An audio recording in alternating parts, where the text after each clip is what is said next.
ಕೊನೆಯದಾಗಿ ಈಗ ಅವರ ಅಂತ್ಯ ಸಂಸ್ಕಾರ ಸಂಬಂಧಪಟ್ಟಂಗೆ ಹರದನಹಳ್ಳಿಲೇ ಬಹುತೇಕ ಆಗುತ್ತೆ ಅಂತ ತಮ್ಮ ಬಗ್ಗೆ ತಮಗೇನು ಮಾಹಿತಿ ಇದೆ? ಹರದನಹಳ್ಳಿಯಲ್ಲೇ ಮಾಡ್ತೇವೆ ಅಂತ ಹೇಳಿದರು. ಬಟ್ ಕರೆಕ್ಟಾಗಿ ಯಾವಾಗ ಏನು ಅಂತ ಇನ್ಫಾರ್ಮೇಷನ್ ಬಂದಿಲ್ಲ.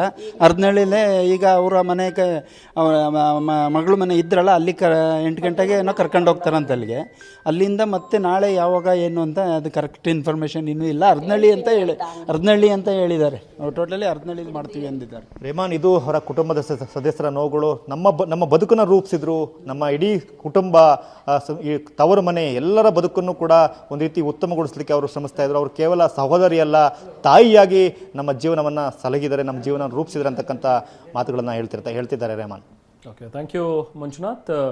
ಈಗ ಅವರ ಕುಟುಂಬ ಸದಸ್ಯರಿಗೆ ಸಿಕ್ಕಿರುವಂಥ ಒಂದು ಮಾಹಿತಿ ಪ್ರಕಾರ ಹಾಸನದ ಹರದನಹಳ್ಳಿಯಲ್ಲೇ ಅಂತ್ಯಕ್ರಿಯೆ ಮಾಡಬೇಕು ಅನ್ನುವಂಥದ್ರ ಬಗ್ಗೆ ಇದೆ. ಇನ್ನೂ ಕೂಡ ಯಾವಾಗ, ಎಷ್ಟೊತ್ತಿಗೆ ಅನ್ನುವಂಥದ್ದು ಇನ್ನೂ ಕೂಡ ತೀರ್ಮಾನ ಆಗಬೇಕು ಅನ್ನುವಂಥದ್ದನ್ನು ಅವರ ಕುಟುಂಬ ಸದಸ್ಯರು ಹೇಳ್ತಾ ಇದ್ರು. ನೋಡಿ, ಒಂದು ಫೋಟೋ ಏನು ನೋಡ್ತಾ ಇದ್ರಿ, ಇದೊಂದು ಫೋಟೋ ಮಣಿಪಾಲ ಆಸ್ಪತ್ರೆಯಲ್ಲಿ ಚಿಕಿತ್ಸೆ ಪಡಿತಾ ಇದ್ದಂತಹ ಚೆನ್ನಮ್ಮ ಅವರ ಒಂದು ಫೋಟೋ ಇದು. ಅವರಿಗೆ ವೆಂಟಿಲೇಟರ್ ಸಹಾಯದಿಂದ ಕೃತಕ ಉಸಿರಾಟದ ವ್ಯವಸ್ಥೆಯನ್ನು ಕೂಡ ಮಾಡಿದರು.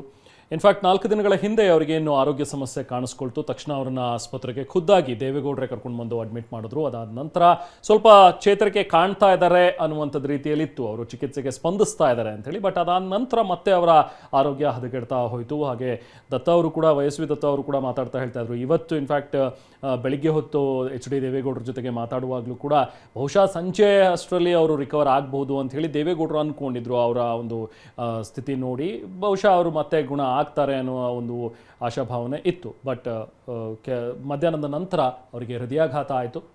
ಸೊ ಹೃದಯಾಘಾತ ಆದ ನಂತರ ಅವರು ಮತ್ತೆ ಚೇತರಿಕೆ ಕಾಣಲಿಲ್ಲ, ಅವರು ನಿಧನರಾದರು.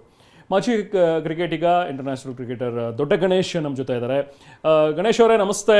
ಇವತ್ತು ಚೆನ್ನಮ್ಮ ಅವರು ನಿಧನರಾಗಿದ್ದಾರೆ. ಈ ಸಂದರ್ಭದಲ್ಲಿ ಯಾವಾಗಲೂ ನಾವು ಮಾತಾಡುವಾಗ ಚೆನ್ನಮ್ಮ ಅವರನ್ನ ಅಮ್ಮ ಅನ್ನೋ ರೀತಿಯಲ್ಲೇನೆ ನೀವು ನೋಡ್ತಾ ಇದ್ರಿ, ಮಾತೃ ಸ್ವರೂಪಿಯಾಗಿದ್ದಂಥವ್ರು. ಏನು ಹೇಳ್ತೀರಿ ಗಣೇಶ್ ಅವರ ಈ ಸಂದರ್ಭದಲ್ಲಿ? ಅದೇ ತುಂಬಾ ಮನಸ್ಸು ನೋವಾಗಿದೆ. ಯಾಕಂದ್ರೆ ಅಮ್ಮ ಅವರ ಜೊತೆ ನಮ್ದು ಒಡನಾಟ ತುಂಬಾ ಇತ್ತು. ಯಾಕಂದ್ರೆ ನಾನು ರಾಜಕಾರಣಕ್ಕೆ 2007ರಲ್ಲಿ ಸೇರ್ಪಡೆಯಾದೆ. ಆ ಸಂದರ್ಭದಲ್ಲಿ ಅವರ ಆಶೀರ್ವಾದ ಎಲ್ಲ ತಗೊಂಡಿದ್ದೆ. ಆಲ್ಮೋಸ್ಟ್ 18 ವರ್ಷಗಳ ಕಾಲ ಅವರ ಮನೆಯಲ್ಲಿ ಒಂದು ಮಗನ ತರ ಇದ್ದೆ ನಾನು. ತುಂಬಾ ನನಗೂ ಸ್ವಲ್ಪ ಗೌರವ ಕೊಡ್ತಾ ಇದ್ರು. ಇವತ್ತೇನಂದ್ರೆ ನಾನು ದೊಡ್ಡವ್ರ ಹತ್ರನೂ ನಾನು ಒಂಥರ ಮಗನ ತರ ಅವರು ನನ್ಗೆ ಗೌರವ ಕೊಟ್ಟಿದ್ರು, ದೇವೇಗೌಡರು. ಆದ್ರೆ ಇವಾಗ ಏನೋ ಚುನಾವಣೆ ಆದ್ರೆ, ಇವಾಗ ನಾವು ಡೆಲ್ಲಿಗೆ ಹೋದ್ರೆ ಎಲ್ಲೇ ಬಂದ್ರು ಅವರು ನಮ್ಗೆ ತುಂಬಾ ರೆಸ್ಪೆಕ್ಟ್ ಕೊಡ್ತಾ ಇದ್ರು. ಇವಾಗ ನನಗೂ ಅಮ್ಮನೇ ಅವರು.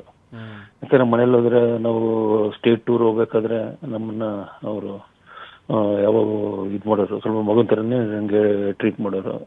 ಯಾಕಂದ್ರೆ ನಾನು ದುಡ್ಡವ್ರ ಜೊತೆ ನಾನು ಸ್ವಲ್ಪ ಡಿಲ್ಲಿ ಪ್ರವಾಸ ಮಾಡ್ತಿದ್ದೆ, ಸ್ಟೇಟ್ ಟೂರ್ ಪ್ರವಾಸ ಮಾಡ್ತಾ ಇದ್ದೆ. ಆ ಚುನಾವಣೆ ಸಂದರ್ಭದಲ್ಲೂ ಅವಾಗ ದೊಡ್ಡವ್ರ ಹತ್ರ ಇರ್ತಾ ಇದ್ದೆ.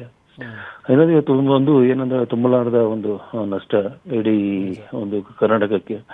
ಅವ್ರನ್ನ ನೋಡಿ ತುಂಬಾ ಕಲಿಯಂಥದ್ದು ತುಂಬಾ ಇದೆ. ಯಾಕಂದ್ರೆ ನಾನು ಅವ್ರು ನೋಡ್ತಾ ಇದ್ದೆ. ನಾನು ಚುನಾವಣೆಗೆ ಹೋಗಲಿಕ್ಕೆ ಇವಾಗ ಸಪೋಸ್ ಡೆಲ್ಲಿಗೆ ಹೋಗ್ಬೇಕಾದ್ರೆ ದುಡ್ಡವ್ರ ಮನೆ ಹೋಗ್ತಾ ಇದ್ದೆ.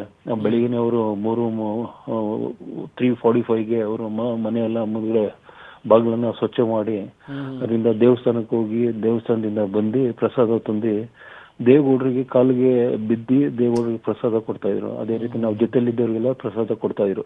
ಅದೇ ರೀತಿ ತುಂಬಾ ಒಂದು ನೋವಾಗಿದೆ. ಅವ್ರಿಗೆ ಭಗವಂತ ಒಂದು ಅವರ ಕುಟುಂಬಕ್ಕೆ, ಇವಾಗ ಎಸ್ಪೆಷಲಿ ಮಾಜಿ ಪ್ರಧಾನಿ ದೇವೇಗೌಡರಿಗೆ ಇವತ್ತು ನಾವೇನೇ ಇದ್ರೆ ಅದಕ್ಕೆ ಕೂಡ ಅವರು ಕೂಡ ಒಬ್ರು ಕಾರಣಕರ್ತರು. ಯಾಕಂದ್ರೆ ಅವ್ರ ಹತ್ರ ನಾವು ತುಂಬಾ ಪಾಠ ಕಲ್ತಿದೀವಿ. ಅವ್ರ ಮನೆಗೆ ನಾನು 18 ವರ್ಷ ಹೋಗ್ತಾ ಇದ್ದೆ, ಬರ್ತಾ ಇದ್ದೆ. ನನಗೆ ಒಂದ್ ದಿವಸ ಒಂದು ಅಗೌರವ ಕೊಟ್ಟಿಲ್ಲ ಅವರು. ನಿಜವಾಗೂ ತುಂಬಾ ಒಂದು ಬೇಜಾರು ಅನಿಸ್ತಾ ಇದೆ ಈ ಒಂದು ಸಂದರ್ಭದಲ್ಲಿ. ನಿಜ ಗಣೇಶ್ ಅವರೇ. ಅಂದರೆ ನೀವು ರಾಜಕೀಯಕ್ಕೆ ಬರ್ತೀನಿ ಅಂತ ಹೇಳಿದಾಗಲೂ ಕೂಡ ಬಹುಶಃ ಗೌಡ್ರ ಜೊತೆಗೆ ಮಾತಾಡಿದ್ದು, ಆಗ ಚೆನ್ನಮ್ಮ ಅವ್ರ ಜೊತೆಗೆಲ್ಲ ಮಾತಾಡಿದ್ದು, ಅವೆಲ್ಲವೂ ಕೂಡ ಬಹುಶಃ ಈ ಸಂದರ್ಭದಲ್ಲಿ ನೆನಪಾಗತ್ತೆ ಅನ್ಕೋತೇನೆ. ಖಂಡಿತವಾಗಿ. ಇವಾಗ ನಮಗೆ ನಾನು ಚುನಾವಣೆ ಸ್ಪರ್ಧಿಸಿಲ್ಲ ಇರ್ಬೋದು, ಬಟ್ ಆದ್ರೂ ಕೂಡ ಅವ್ರಿಗೂ ನಮ್ಗೆ ಒಂದು ಉತ್ತೇಜನ ನೀಡ್ತಾ ಇದ್ರು. ನಾನು ಕೂಡ 2009ರಲ್ಲಿ ನಾನು ಬೆಂಗಳೂರು ಸೌತ್ ಅನಂತಕುಮಾರ್ ಮೇಲೆ ನಿಲ್ಬೇಕಾಗಿತ್ತು. ಅಂದ್ರೆ ಕಾರಣಾಂತರದಿಂದ ನನಗೆ ಅದು ಒಂದು ಆಗಿಲ್ಲ. ಆದ್ರೂ ಕೂಡ ತುಂಬಾ ಅವ್ರ ಮನೇಲಿ ತುಂಬಾ ಕಲಿತೆ. ಒಂದು ಮನೇಲಿ ಅಮ್ಮನಿಗೆ ಏನು ಗೌರವ ಕೊಡಬೇಕು ಅನ್ನೋದು ಅವರಿಂದ ಕಲಿತೆ, ಕುಮಾರಸ್ವಾಮಿ ಅವರಿಂದ ಕಲಿತೆ, ರೇವಣ್ಣ ಅವರಿಂದ. ಅಂದ್ರೆ ಇವತ್ತು ದೊಡ್ಡವರು ಇದಾರಲ್ಲ, ದೊಡ್ಡವರು ಅಂದ್ರೆ ನಮ್ಗೆ ಒಂಥರ ಒಂದು ಮಾಜಿ ಪ್ರಧಾನಿಗಳು. ಅವ್ರ ಮನೆ ಕುಟುಂಬನೇ ಒಂಥರ ದೊಡ್ಡವ್ರ ಫ್ಯಾಮಿಲಿ ಅಂದ್ರೆ ಇವಾಗ ದೇವರು ಅಂದ್ರೆ ಒಂಥರ ತುಂಬಾ ನಿಮ್ಗೆ ಗೊತ್ತು, ಇಡೀ ದೇಶನ ಗುರುಸುವಂತ ವ್ಯಕ್ತಿ. ಅದಕ್ಕೆ ಕಾರಣನೇ ಅವರು ಅಮ್ಮನು ಅಂತಾನೆ ಹೇಳ್ಬೋದು. ಬಟ್ ಈ ಒಂದು ಸಂದರ್ಭದಲ್ಲಿ ಒಂದು ನೋವಾಗ್ತಾ ಇದೆ. ಓಕೆ, ಥ್ಯಾಂಕ್ ಯು ದೊಡ್ಡ ಗಣೇಶ್ ಅವರೇ, ನೀವು ನಮ್ಮ ಜೊತೆ ಮಾತನಾಡಿದ್ರಿ. ಹೀಗೆ ಬರೀ ದೊಡ್ಡ ಗಣೇಶ್ ಆಗಲಿ ಅಥವಾ ಬೇರೆ ಇನ್ನೆಲ್ಲ ಸಾಕಷ್ಟು ಜನರ ಜೊತೆಗೆ ನಾವು ಮಾತಾಡ್ತಾ ಇದ್ವಿ. ಬಿ ಎಲ್ ಶಂಕರ್ ಆಗಲಿ ಅಥವಾ YSV ದತ್ತ ಅವರಾಗಲಿ, ಎಲ್ಲರೂ ಕೂಡ ದೇವೇಗೌಡರ ಜೊತೆ ಅಥವಾ ಅವರ ಫ್ಯಾಮಿಲಿಯ ಜೊತೆಗೆ ಒಡನಾಟವನ್ನು ಇಟ್ಕೊಂಡಿದ್ದವರು. ಯಾರೇ ಮನೆಗೆ ಹೋದಾಗಲೂ ಕೂಡ ಚೆನ್ನಮ್ಮ ಅವರು ಅವರನ್ನು ಟ್ರೀಟ್ ಮಾಡ್ತಾ ಇದ್ದಂತಹ ರೀತಿ, ಅವರನ್ನು ತುಂಬ ಮಕ್ಕಳ ರೀತಿಯಲ್ಲೇ ಎಲ್ರಿಗೂ ಕೂಡ ನೋಡುವಂಥದ್ದು, ಅವ್ರಿಗೂ ಕೂಡ ಆ ಪ್ರೀತಿಯನ್ನು ಕೊಡುವಂಥದ್ದು, ಇದು ಚೆನ್ನಮ್ಮ ಅವ್ರನ್ನ ಎಲ್ಲರೂ ಕೂಡ ಹತ್ತಿರವನ್ನಾಗಿಸಿತು. ಹಾಗೆ CN ಮಂಜುನಾಥ್ ಅವರೇನಿದ್ದಾರೆ ಸಂಸದರು, ಅವರು ಇನ್ಫ್ಯಾಕ್ಟ್ ದೇವೇಗೌಡರಿಗೆ ಅಳಿಯ ಆಗಬೇಕು. ಅವರ ಸಹೋದರ ಬಾಲಕೃಷ್ಣ ಅವರು ಮಾತನಾಡಿದ್ರು ನಮ್ಮ ಜೊತೆಗೆ, ಚೆನ್ನಮ್ಮ ಅವರನ್ನು ನೆನಪಿಸ್ಕೊಂಡು ಹಲವಾರು ವಿಚಾರಗಳನ್ನು ನಮ್ಮ ಜೊತೆಗೆ ಅವರು ಮಾತಾಡಿದ್ರು. ಬನ್ನಿ ಮತ್ತೊಂದು ಸತಿ ಕೇಳೋಣ.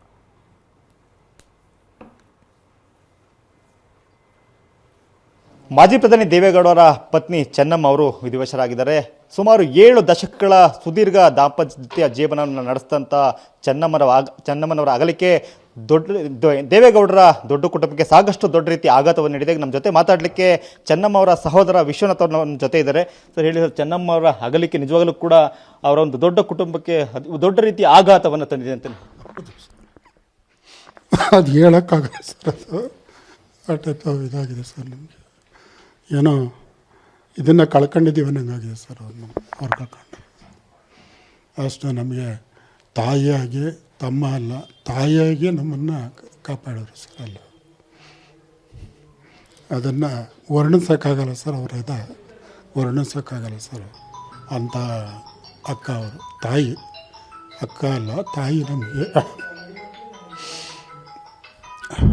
ಸರ್ ಸಹಜವಾಗಿಯೇ ನಿಮ್ಮ ಅಕ್ಕ ಅಂದರೆ ನಿಮ್ಮ 8 ಜನ ಮಕ್ಕಳಲ್ಲಿ ನಿಮ್ಮ ತಂದೆಯವರಿಗೆ ಇವರು ಹಿರಿಯವರು, ಅವರು ನಿಮ್ಮ ಕುಟುಂಬದ ಬಗ್ಗೆ ಹೇಳೋದಾದರೆ ಅವ್ರ ಮದುವೆ ಆಗಿದ್ದು, ಸೊ ಯಾವಾಗ ಮದುವೆ ಆಯಿತು ಇದರ ಬಗ್ಗೆ?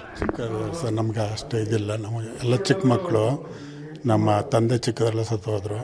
ಆದರೆ ನಮ್ಮ ಭಾವ ಮತ್ತು ನಮ್ಮ ಅಕ್ಕನೇ ನಮ್ಮನ್ನು ಇದುವರೆಗೂ ಕಾಪಾಡ್ಕೊಂಬಂದರು ಸರ್. ನಮಗೆಲ್ಲ ಅವರೇ ದೇವರು ಸರ್, ನಮ್ಮಿಬ್ಬರು ಅವರಿಬ್ಬರು ದೇವ್ರ ಸಮಾನ ಸರ್. ನಮಗೆ ಇದನ್ನು ಆ ಟೈಮ್ ನಮ್ಮನ್ನು ಕಾಪಾಡ್ಕೊಂಬಂದರು ಸರ್. ಇದುವರೆಗೂ ಇವನ್ ಟುಡೇ ನಮ್ಮನ್ನು ಅಷ್ಟು ಇದನ್ನಾಗಿ ಅವರ ಸ್ವಂತ ಮಕ್ಕಳಂಗೆ ನಮ್ಮನ್ನು ಅದೇ ಟೈಪು ನಮ್ಮನ್ನೆಲ್ಲ ಕಾಪಾಡಿದರು ಸರ್. ಎಲ್ಲ ಅವರೇ. ಅವ್ರ ಮನೆಯಲ್ಲೂ ದೊಡ್ಡ ಕುಟುಂಬ, ಅವರು ಅಂದರೆ ಮದುವೆಯಾಗಿ ಬಂದಂಥ ಕುಟುಂಬದಲ್ಲೂ ಕೂಡ ಒಂದು ದೊಡ್ಡ ಕುಟುಂಬ. ಎರಡೂ ಕುಟುಂಬಗಳನ್ನು ಹೇಗೆ ದೊಡ್ಡ ರೀತಿಯಲ್ಲಿ ಸಂಭಾಳಿಸ್ಕೊಂಡು ಹೋದಂಥ ಒಂದು ದಿಟ್ಟ ಹೆಣ್ಣುಮಗಳು. ಹೌದೌದು ಸರ್.